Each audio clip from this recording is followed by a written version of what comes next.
ये देखिए क्रैक्स, आप लोग को दिखाई दे रहा है कि नहीं मुझे पता नहीं, लेकिन ये देखिए क्रैक्स हो रहा है टायर के ऊपर।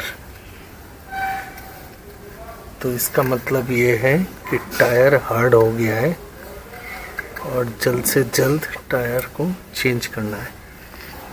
पूरे टायर पे क्रैक्स हो गया है, तो इसका मतलब है टायर को चेंज करना है। और ये जो चीज़ है ये बहुत ही इम्पोर्टेंट चीज़ है, तो इसके बारे में हम बात करेंगे आप लोगों के साथ। चलिए शुरू करते हैं। दोस्तों नमस्कार, कैसे हैं आप लोग? आशा करता हूँ आप लोग सभी अच्छे हैं, मैं भी अच्छा हूँ। दोस्तों आज हम फिर वापस आ गए हैं और एक इंटरेस्टिंग वीडियो लेके। आज हम लोग डिस्कस करेंगे गर्मी का मौसम में हम कैसे गाड़ी का टायर मेंटेन करें, टायर का मेंटेनेंस ड्यूरिंग समर कैसे करना चाहिए। ये एक बहुत ही इम्पोर्टेंट टॉपिक है। आमतौर पे क्या होता है कि हम गाड़ी का पूरा मेंटेनेंस कर लेते हैं, गाड़ी को पूरा साफ सुथरा रखते हैं, इंटीरियर एक्सटीरियर सब कुछ, लेकिन जो इम्पोर्टेंट पार्ट है टायर, उसको हम भूल जाते हैं। तो ये करने से क्या होता है कि हम लोग को आगे चल के बहुत भारी कीमत देना पड़ता है, क्योंकि एक एक टायर का जो कॉस्ट है, अगर हम टाटा नैनो का टायर का बात करें तो अराउंड क्लोज टू 2500 से लेके 3000 रुपीज़ इसका कॉस्ट होता है, इंक्लूडिंग जीएसटी एंड एवरीथिंग पर टायर। अगर आप बड़े गाड़ी की तरफ जाते हैं प्रोपोर्शनेटली टायर का प्राइस भी बढ़ जाता है। तो टायर एक बहुत ही इम्पोर्टेंट पार्ट है गाड़ी का, जिसको हमको अच्छी तरह से मेंटेन करना चाहिए।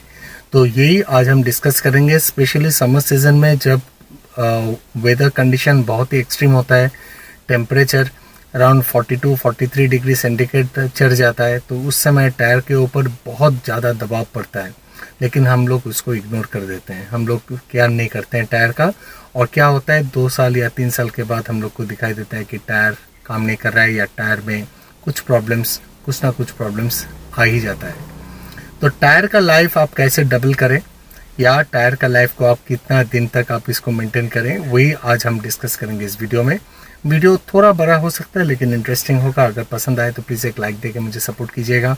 चैनल अगर अभी तक आप लोगों ने सब्सक्राइब नहीं किया तो ज़रूर चैनल को सब्सक्राइब करके मुझे सपोर्ट कीजिए। आप मुझे दूसरे सोशल मीडियाज़ में भी फॉलो कर सकते हैं, जैसे इंस्टाग्राम, फेसबुक और ट्विटर, लिंक मैं डिस्क्रिप्शन में दे दूंगा। और चैनल सब्सक्राइब करते वक्त आप प्लीज़ बेल आइकन को भी क्लिक कर दीजिएगा, तो आपको इंस्टेंट नोटिफिकेशन मिलेगा जब भी मैं कोई नए वीडियोस अपलोड करता हूँ। तो चलिए आगे बढ़ते हैं और ये डिस्कशन स्टार्ट करते हैं।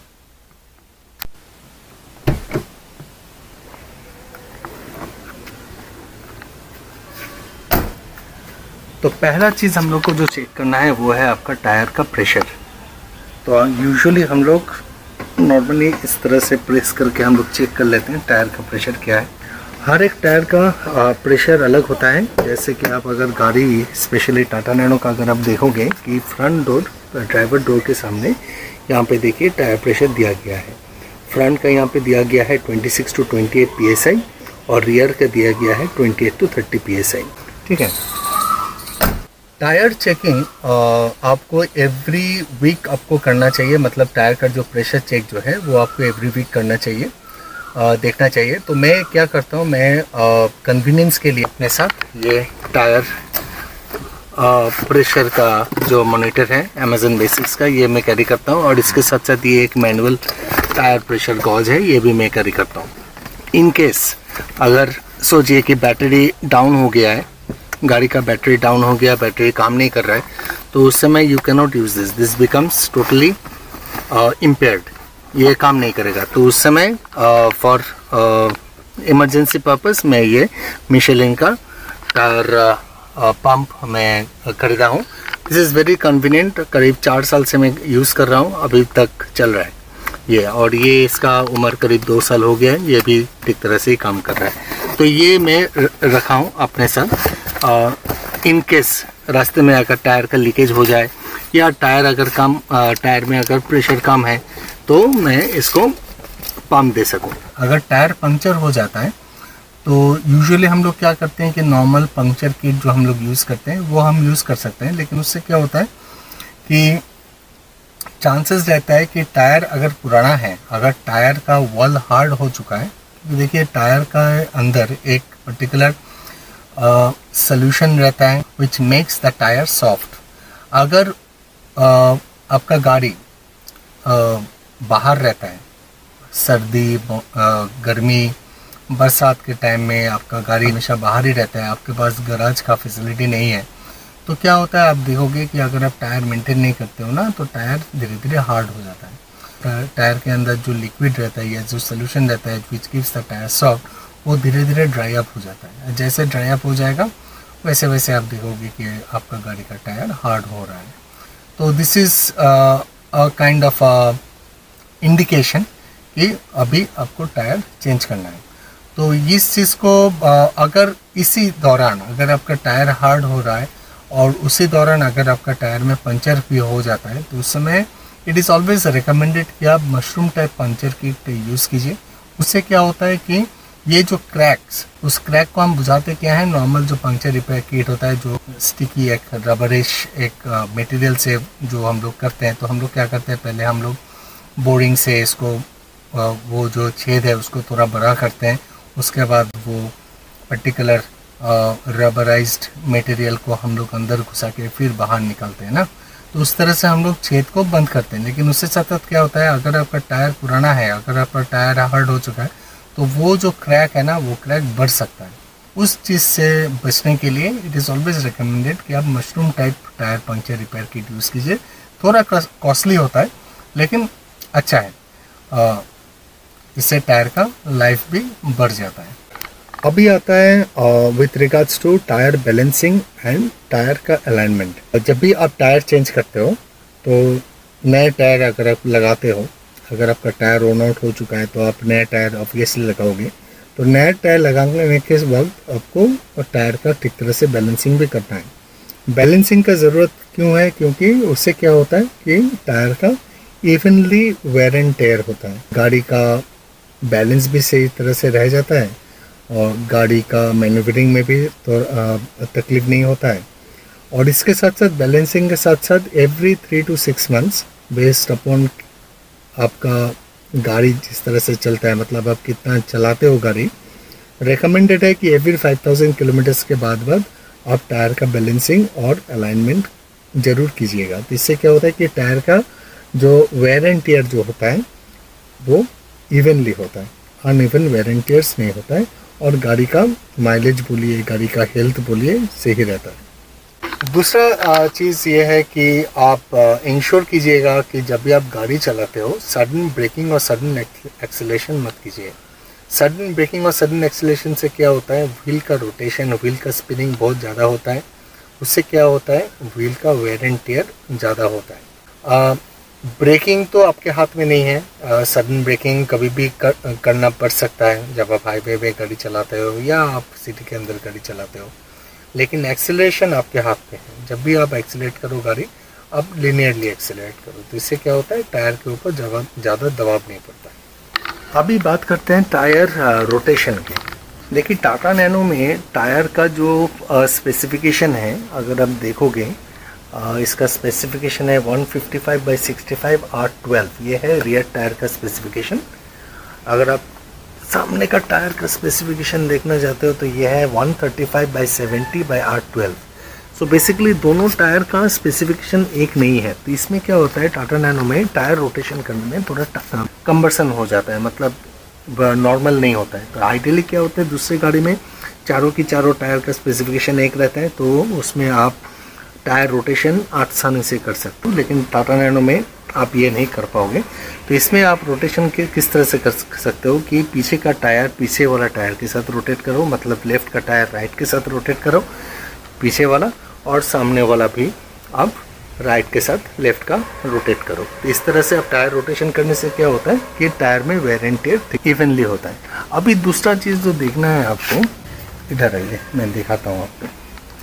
देखिए ये टायर के अंदर कभी कभार देखिए ये कील घुसा है, देखिए ये जो कील घुसा हुआ है ना, this creates lot of problem on the tyre.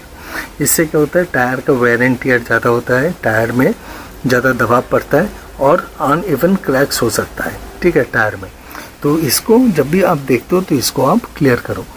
Normally क्या होता है, जब आपका गाड़ी का टायर घूमता है तो सेंट्रीफ्यूगल फोर्स के कारण ये कील बाहर निकल जाता है, लेकिन कुछ कुछ ऐसा स्टोन चिप्स होता है, ये स्टोन चिप्स अंदर ही घुसा रहता है, बाहर नहीं निकलता है जितना भी जोर आपका टायर घूमे। तो इसको आप जब भी आप देखते हो इस तरह के स्टोन चिप्स अंदर घुसा हुआ है तो आप इसको निकल दो। So this is the stone chip. तो this creates lots of problem on the tyre. ये भी टायर का जो लाइफ है ये घटा देता है, ये स्टोन चिप्स।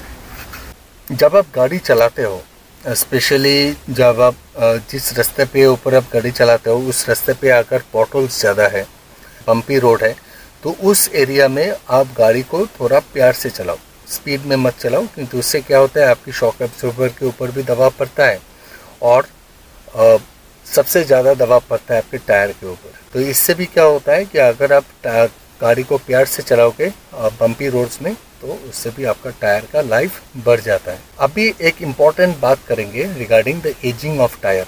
टायर का उम्र, टायर का उम्र इंटरली डिपेंड करता है कैसे आप गाड़ी को मेंटेन करते हो या टायर को मेंटेन करते हो, उसके ऊपर टायर का एजिंग डिपेंड करता है। तो चलिए एजिंग के बारे में थोड़ा डिटेल में डिस्कस कर लेते हैं। जैसे कि देखिए ये टायर मेरा करीब 4.5 साल से चल रहा है। टायर के ऊपर देखिए क्रैक्स आ गया है, दिखाई दे रहा है आप लोग को क्रैक्स। ये जो क्रैक्स का मतलब ये है कि टायर के अंदर जो सोल्यूशन है जो टायर को सॉफ्ट रखता है वो सूख गया है, तो उसके कारण धीरे धीरे क्रैक्स आ रहे हैं and this is very dangerous. कभी भी टायर बर्स्ट हो सकता है। देखिए क्रैक्स यहाँ पे आ गया है, तो इससे बचने के लिए आपको टायर को चेंज करना है। ऊपर से देखिए ये थ्रेड भी घिस गया है, थ्रेड भी कम हो गया, तो इससे टायर स्लिपेज, गाड़ी का स्लिपेज ब्रेक तरह से नहीं लगने का चांसेस रहता है, तो इमीडिएटली इस टायर को चेंज करना पड़ेगा। ये क्रैकिंग एजिंग क्यों होता है? अगर आप टायर को ठीक तरह से मेंटेन नहीं करते हो। आइडियली क्या करना चाहिए, एवरी डे आपको टायर को पानी से धोना चाहिए, जो हम लोग नेग्लेक्ट करते हैं। अगर आप एवरीडे पानी से आप टायर को धोगे तो आप देखोगे आपका टायर का एजिंग करीब 4 साल से लेकर 6 साल इंक्रीज हो जाएगा।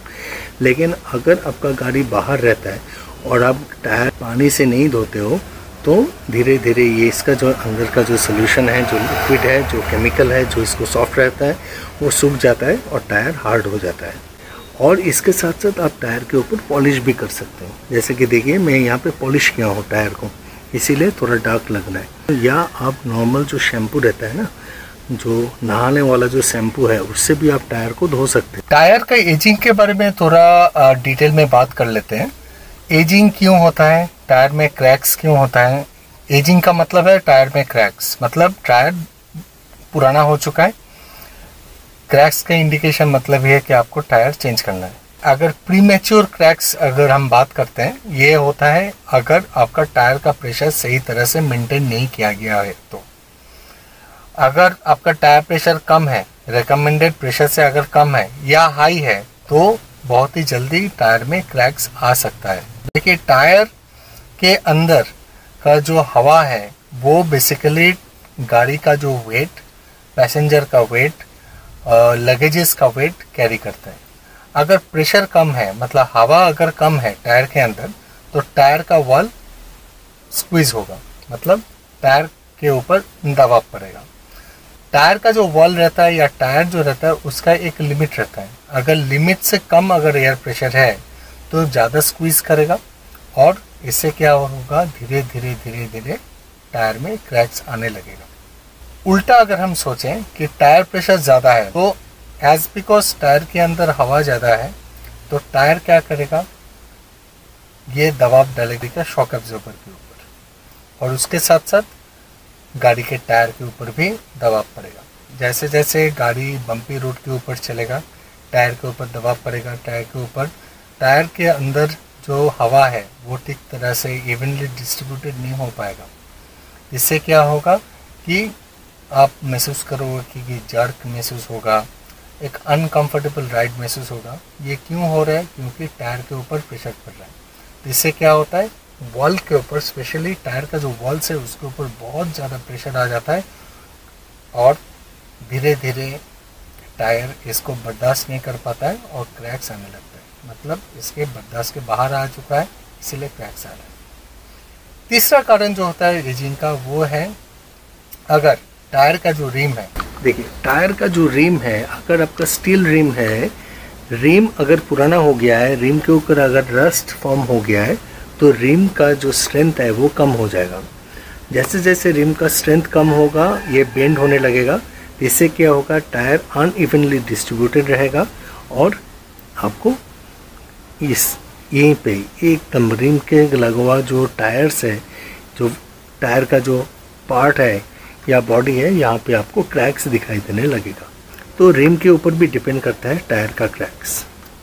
नेक्स्ट रीज़न जो है कि अगर आप गाड़ी ज़्यादा नहीं चलाते हो, ओकेशनली गाड़ी चलाते हो और गाड़ी आपका ज़्यादातर गैराज में ही खड़ा रहता है या रास्ते पे ही खड़ा रहता है, तो उससे क्या होता है पर्टिकुलर एक जगह पे टायर का प्रेशर बढ़ जाता है। टायर का जो पार्ट है जो ज़मीन के साथ कांटेक्ट में है वहाँ पे प्रेशर, पूरा गाड़ी का प्रेशर आ जाता है और धीरे धीरे धीरे धीरे उस जगह पे क्रैक होने लगता है। तो अगर आप गाड़ी ज़्यादा नहीं चलाते हो तो मैं ये रिकमेंड करूँगा कि एवरी 2 to 3 डेज इंटरवल में आप गाड़ी को थोड़ा आगे पीछे करो। इससे क्या होगा टायर का रोटेशन भी होगा, टायर के अंदर जो प्रेशर है वो इवनली डिस्ट्रीब्यूटेड हो जाएगा, तो क्रैक्स जल्दी नहीं आएगा। और एक चीज़ है टायर का एजिंग, मतलब टायर में क्रैक्स क्यों होता है, वो है कि टायर का जो थ्रेड्स है वो थ्रेड पूरा घिस गया है तो उसमें भी टायर के ऊपर दबाव पड़ता है। बेसिकली टायर का जो थ्रेड्स है मैं आपको दिखाता हूँ कि ये जो थ्रेड्स है ना, यहाँ पे देखिए ये मोटा टायर का थ्रेड है। ये थ्रेड जितना दिन रहेगा टायर के वॉल के ऊपर दबाव नहीं पड़ेगा। ये बेसिकली जो भी शॉक्स टायर को झेलना पड़ता है ये इसको एब्जॉर्ब कर लेता है, थोड़ा बहुत हेल्प कर देता है एब्जॉर्ब होने में।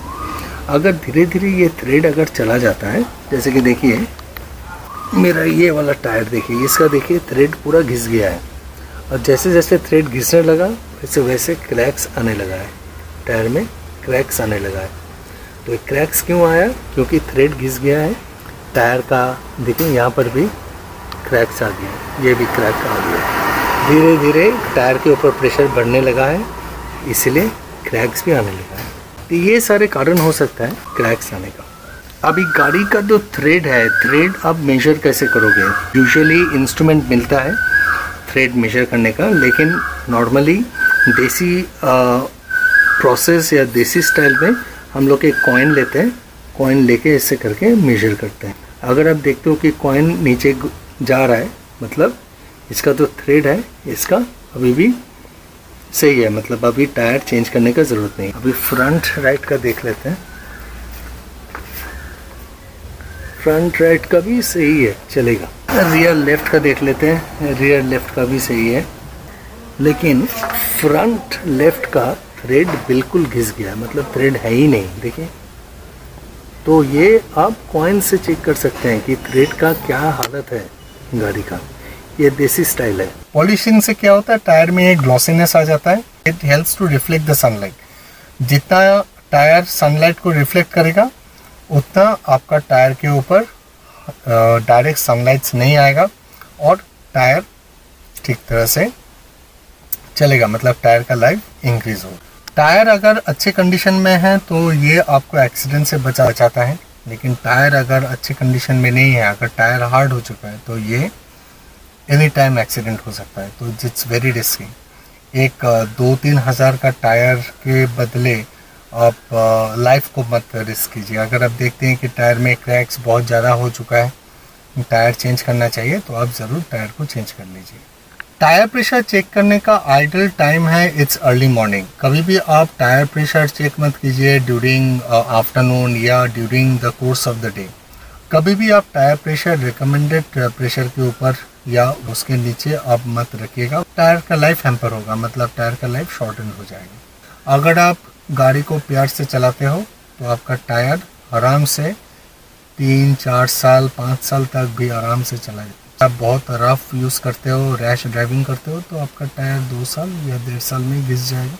ये आपके ऊपर डिपेंड करता है कि आप मेंटेन करते हो, कितना आप गाड़ी को प्यार करते हो, उसके ऊपर आप डिपेंड करता है आपका टायर का लाइफ। अभी और एक चीज़ है, अगर टायर प्रेशर कम है तो गाड़ी में पंक्चर होने का चांसेस भी बढ़ जाता है। अगर आपका टायर प्रेशर सही है गाड़ी का, तो पंक्चर होने का चांसेस कम रहता है। ये जो वाल्व कैप है, अभी ये वाल्व कैप कभी कभार मतलब जब नया गाड़ी खरीदते हो तो this usually comes with the cap.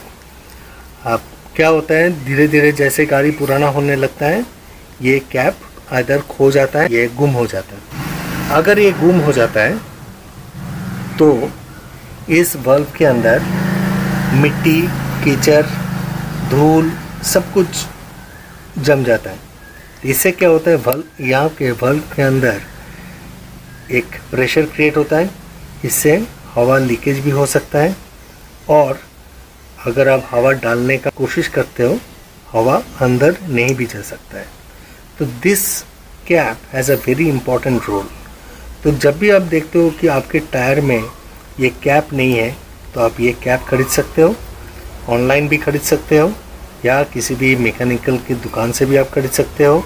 10-12 रुपया लेगा इस कैप का प्राइस, आप खरीद सकते हो। तो this cap is very important. Always ensure कि आपका जो गाड़ी का जो टायर है it's always guarded, specially the tyre valve is always guarded with this cap. This will save your tyre. गर्मी का मौसम में टायर का प्रेशर पर 10 डिग्री सेंटीग्रेड में 1 psi करके इंक्रीज होता है। इट इज़ ऑलवेज रिकमेंडेड कि गर्मी का मौसम में आप every week tyre pressure check कीजिए। सर्दी के मौसम में उल्टा होता है, every drop of 10 degree centigrade 1 psi करके ड्रॉप होता है टायर प्रेशर। तो विंटर सीजन में भी आप every week tyre pressure check कीजिए कि आपका टायर प्रेशर कम हो रहा है कि नहीं। अभी लास्टली सवाल आता है कि हवा कौन सा भरे, नॉर्मल हवा भरे या नाइट्रोजन भरे टायर में।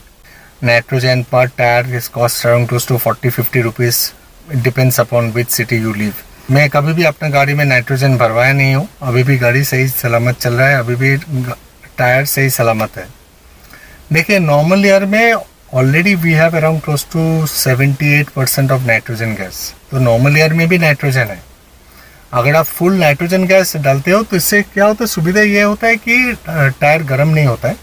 दिस इज़ ट्रू, क्योंकि नाइट्रोजन एक कोल्ड गैस है। But again nitrogen gas is recommended for super cars, जो लोग रेसिंग कार्स यूज़ करते हैं, फार्मूला कार्स जो होता है उसके लिए nitrogen gas is suitable, because वो सब गाड़ी they run at a speed more than 200 kilometres per hour. Tata nano तो 60 to 80 किलोमीटर्स रेंज में चलता है, तो उसके लिए नाइट्रोजन गैस भरवाने का ज़रूरत नहीं है। बिसाइड टाटा नैनो कोई भी गाड़ी, कोई भी हैचबैक बोलिए या एसयूवी बोलिए, 140 से ऊपर तो आप नहीं भगाओगे। तो nitrogen gas is not mandatory, it's an optional thing. अगर आपको लगता है कि भरवाना चाहिए तो आप भरवा सकते हैं। सीमेंटेड रोड के ऊपर टायर ज़्यादा घिसता है, टायर ज़्यादा गर्म होता है, तो वहाँ पे नाइट्रोजन गैस आप यूज़ कर सकते हैं। लेकिन अगेन सीमेंटेड रोड्स तो हर एक हाईवे के ऊपर नहीं रहता है, नॉर्मली हाईवेज में आपको पिच रोड ही मिलेगा, तो nitrogen is just an option, you can use it और you may not use it, it all depends upon you. तो यही था, कुछ छोटा मोटा कुछ जानकारी मैं दिया आप लोगों को regarding how you maintain tyres during summer season. Video अगर पसंद आए तो प्लीज़ एक लाइक देके मुझे सपोर्ट कीजिएगा। चैनल अगर अभी तक आप लोगों ने सब्सक्राइब नहीं किया तो ज़रूर चैनल को सब्सक्राइब करके मुझे सपोर्ट कीजिए, और फिर मिलते हैं और एक नए वीडियो में। Till then take care and stay tuned. Tata.